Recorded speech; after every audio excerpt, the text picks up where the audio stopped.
సుందరమైన సూర్యోదయం, స్వచ్ఛమైన గాలి, అద్భుతమైన రైడ్. నిజమే, చాలా బాగుంది. అదెక్కడి బ్యాగ్? ఇక్కడ ఎవరు వదిలేసి ఉంటారు?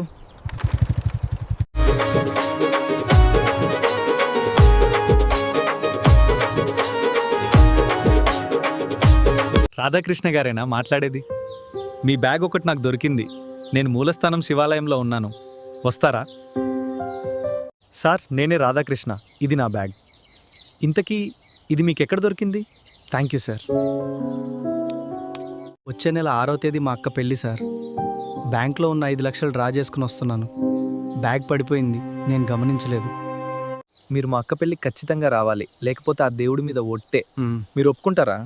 తప్పకుండా వస్తాను. Thank you so much sir. మీరు రారనుకున్నాను సార్, కానీ పెళ్ళి ఆగిపోయింది సార్. ఎందుకు, ఏమైంది, కారణం ఏంటి? పెళ్ళికి ముందు 5 లక్షలు కట్నం అడిగారు సార్, ఇప్పుడు 6 లక్షలు ఇమ్మంటున్నారు. మా నాన్న కోపం వచ్చింది, దాంతో వాళ్ళకి రోషం వచ్చింది. మీకేమీ అభ్యంతరం లేకపోతే ఆ 1,00,000 రూపాయలు నేను ఇస్తాను. లేదు సార్, అలాంటి వాళ్ళకి మా అక్కని ఇవ్వకపోవడమే మంచిది సార్. భోజనం చేశారా అండి? ఇప్పుడే చేశానండి. మీ గురించి మా తమ్ముడు చెప్పాడండి.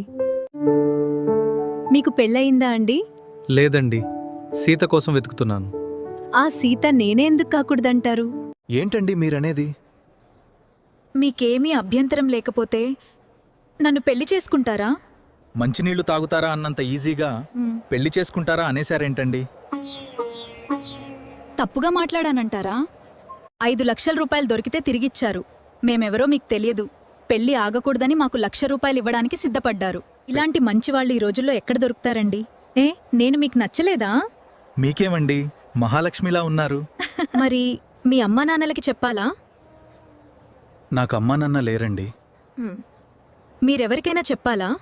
అంత ముఖ్యమైన వాళ్ళు నా జీవితంలో ఎవరూ లేరండి. మీ అమ్మా నాన్నకు కూడా ఇష్టం ఉండాలి కదండి. ఆ అమ్మా నాన్న ఒప్పుకుంటే మీకు అభ్యంతరం లేదు కదా? అలా అయితే నాకే అభ్యంతరం లేదండి. అవగారు, ఇప్పుడు ఈ బ్యాగ్ మీదే తీసుకోండి. నాకు మీ అక్కనివ్వడమే ఎక్కువ, అది నువ్వు ఉంచుకో. తమ్ముడు, ఆ బ్యాగ్ ఇటివ్వు. ఇదిగో అక్క. మరీ అంత మంచితనం మంచిది కాదు బావగారు, పోనివ్వండి.